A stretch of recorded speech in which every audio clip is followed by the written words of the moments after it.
अपने व अपने परिवार का भविष्य संवारने के लिए पंजाब के हजारों युवक विदेशों का रुख कर रहे हैं। हालांकि इनमें से सभी युवकों को विदेशी धरती रास नहीं आती। वह ये लोग किसी न किसी कारण विदेशों में फंसकर रह जाते हैं। विदेश खासकर अरब देशों में जाने वाले ये युवक वहां पर जाकर पैसा कमाना तो दूर की बात, अपने घर सही सलामत पहुंचने को तरसते पाए जाते हैं। ऐसा ही एक मामला गुरदासपुर के गांव जोहल नंगल में सामने आया है, जहां 2 छोटे छोटे बच्चों का पिता अपनी बीमारी के कारण कुवैत में फंसकर रह गया है। करीब 35 वर्षीय जसवीर सिंह पुत्र करतार सिंह करीब 2.5 साल पहले विदेश गया था, लेकिन वहां पहुंचने के बाद वह बीमार हो गया। हालांकि करीब 1 साल पहले जसवीर सिंह कुवैत से छुट्टी लेकर अपने गांव आया था, लेकिन कुवैत वापस लौटने के बाद अजीबोगरीब बीमारी का शिकार हो गया। हालांकि कुवैत में उसका ठीक से उपचार न होने के कारण पहले तो जसवीर सिंह को उसके घर वाले दवाइयां आदि भेजते रहे और उसका इलाज चलता रहा, लेकिन पिछले 2 महीनों से भारत में लागू किए गए लॉकडाउन के कारण उसको दवाइयां नहीं भेजी जा सकी। इसलिए हालत ये है कि कुवैत के डॉक्टरों के मुताबिक जसवीर सिंह का पैर काटना ही एकमात्र उपाय है। इन्हों कोई 2.5 साल हो गए केजीएल कंपनी वालों गए जी ड्राइवरी में उत्थे जाके इन्हों की इन्फेक्शन थोड़ी जी प्रॉब्लम चल गई। एक लॉकडाउन की वजह करके मेडिसिन नहीं पहुंची उन्होंने, जिसकी वजह करके लत्त ज़्यादा खराब हो गई इन्हों की। ना तो उधर इन्हों का कोई ट्रीटमेंट हो रहा है। साड़ी अपील यह है कि जां तो इन्हों का ट्रीटमेंट करो, नहीं करना तो जल्दी तो जल्दी इन्हों इंडिया वापस भेजा जाए। अस इधर आप इलाज करवा लेंगे इन्हों को, क्योंकि हालत बहुत ज़्यादा खराब हो गई, दिनों दिन बिगड़ती जा रही है। छोटे छोटे मेरे 2 बच्चे ने, यो एक मैंबर ने मेरे घर की कमाई जिन्होंने सिर से घर चलन दिया जे। जिन्होंने कुछ हो गया तो कौन जिम्मेवार होगा। मेरी सरकार ने यही अपील है कि जिन्नी जल्दी हो सके इंडिया वापस भेजो। इस वे तुहानू अपने हालात दसदे उत्थे लत्त दे उत्ते की हालात बने हुए हैं? इस वक्त हालात बहुत ही माड़ा जे। उन्होंने कोल ते अपने आप उठा नहीं जा रहा, मुंडे चुक के इधर उधर कर रहे, ना कुछ खा रहे ना पी रहे, ना कोई मेडिसिन अवेलेबल है उन्होंने। यानी डॉक्टर उधर की कहते जिथे रह रहे हो उत्थों के डॉक्टर या उत्थों की मैडिकल टीम की कहती मैडिकल टीम उत्थों के डॉक्टर तो कुछ बोलते नहीं पे, सीधा उन्होंने यो बोल दिता है लैके गए सी, उन्हें कह दिया कि तुहाडी लत्त कट दी जाएगी। हुण तुसीं जिन्हां दी लत्त भी कट दी जाए तो छोटे छोटे 2 बच्चे आ तो मेरे घर का ओह कमाउण वाले ने, तो सारी उम्र कौन कमाएगा जो अंग भी कट दिता जाएगा। तो तुहानू की लगता कि लॉकडाउन के कारण काफी मुश्किलों का सामना करना? बहुत ज़्यादा हाँ, तो बहुत ज़्यादा प्रॉब्लम आई है जो लॉकडाउन करके। बस रिक्वेस्ट है कि चलो करोना महामारी चलती पई आ, समझते अं, पर इस तरह तो करोना नालों उन्होंने उधर ही हालत बिगड़ गई।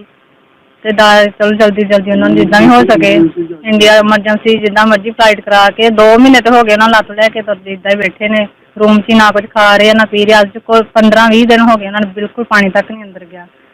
पहला इन्फेक्शन कदी सी उन्होंने जिहड़ी दवाई चलदी सी? उन्होंने पहला पेट की इन्फेक्शन चलती पई ही, ओहदा ट्रीटमेंट इत्थों चलता पिया ही अमृतसर तो ही। उन्होंने मेडिसिन हर भी ਅਸੀਂ अवेलेबल करते सी, बट वो भी नहीं हुण अवेलेबल हुई इन्होंने लॉकडाउन की वजह करके। ਅਸੀਂ अपना बेटा इधर मंगवाना चाहते हैं जी, ਉਹਦੀ ਲੱਤ खराब हो गई, उधर डॉक्टर कहते ਲੱਤ ਕੱਢ देनी है, तो ਅਸੀਂ बुढ़ा बजुर्ग ਉਹਦੇ ਉੱਤੇ ਕੰਮ ਉਹ ਇੱਧਰ ਭੇਜਿਆ ਜਾਵੇ, ਛੇਤੀ ਸਰਕਾਰ ਭੇਜਦੇ ਜੀ ਇੱਧਰ ਇਲਾਜ ਕਰਾ ਸਕੀ। ਕੀ ਹਾਲਾਤ ਤੁਹਾਨੂੰ ਦੱਸਦੇ ਆ ਆਪਣੇ ਬੇਟਾ ਤੁਹਾਡਾ? ਹਲੇ ਹਾਲਾਤ ਬਹੁਤ ਮਾੜਾ ਦੱਸਦੇ ਆ, ਉਹਨਾਂ ਕੋਲ ਕੋਈ ਨਹੀਂ ਆਉਂਦਾ, ਮੇਰੇ ਨਾਲ ਗੱਲ ਨਹੀਂ ਹੋ ਰਹੀ। आमदन उसी बेटे की आ रही सी, ते एक छोटा जिहा बेटा एक बेटी है, उन्होंने भी रोजी रोटी खातर कुवैत विच गया सीगा। ते हुण उसनूं बीमारी कारण बेचारा बहुत गंभीर हालत विच है, ते उन्होंने जल्दी तो जल्दी सरकार इधर मंगवा के ते उसका इलाज करा के दी। की समझदे क्यों मुश्किल आ रही है उन्होंने इधर लिया? लॉकडाउन करके है जी। वहीं दूसरी तरफ कुवैत में बीमार युवक जसवीर सिंह ने अपनी व्यथा सुनाते हुए बताया कि उसे किस तरह की बीमारी है। इस वीडियो में जसवीर सिंह ने भी भारत सरकार से उसे वापस बुलवाए जाने की अपील की है। हेलो सर जी, मैं कुवैत केजीएल कंपनी तो बोलता हाँ, परवानी आलमपुरा बिल्डिंग दे विच इस टाइम सर मेरी हालत बहुत बुरी है। मैनू 1.5 महीना हो गया इस तरह पैर लैके तुरा फिर रहा मैं। सर पैर मेरी हालत देखो,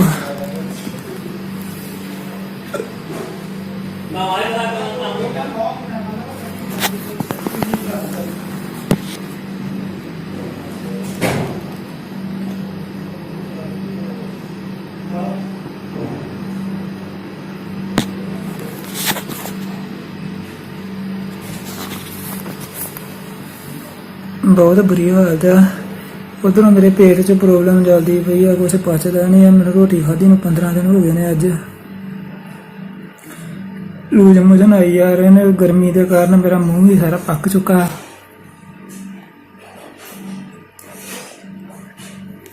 ਮੇਰੀ ਹਾਲਤ ਬਹੁਤ ਬੁਰੀ ਹੈ, ਪਲੀਜ਼ ਸਰ ਮੇਰੀ ਮਦਦ ਕੀਤੀ ਜਾਵੇ। ਫਲੈਟ ਨਹੀਂ ਕੋਈ ਹੋ ਰਹੀ ਸਰ, ਮੈਂ ਇੰਡੀਆ ਜਾਣਾ ਚਾਹੁੰਦਾ, ਮੈਂ ਆਪਣਾ ਇਲਾਜ ਕਰਾਉਣਾ ਚਾਹੁੰਦਾ। ਅੱਜ ਫਰਵਾਨੀ ਹਸਪੀਟਲ ਦੇ ਵਿੱਚ ਗਿਆ ਸੀ ਸਰਕਾਰੀ ਦੇ ਵਿੱਚ, ਉਹ ਕਹਿੰਦੇ ਪੈਰ ਸਾਰਾ ਖਰਾਬ, ਲੱਤ ਵੱਢਣੀ ਪੈਣੀ ਹੈ। ਸਰ ਲੱਤ ਵੱਢ ਕੇ ਮੈਂ ਕੀ ਕਰੂੰਗਾ, ਮੇਰੇ ਬੱਚੇ ਨਹੀਂ ਗਏ ਘਰ। ਪਲੀਜ਼ ਮੇਰੀ ਹੈਲਪ ਕੀਤੀ ਜਾਵੇ ਸਰ, ਪਲੀਜ਼ ਮੇਰਾ ਪੈਰ।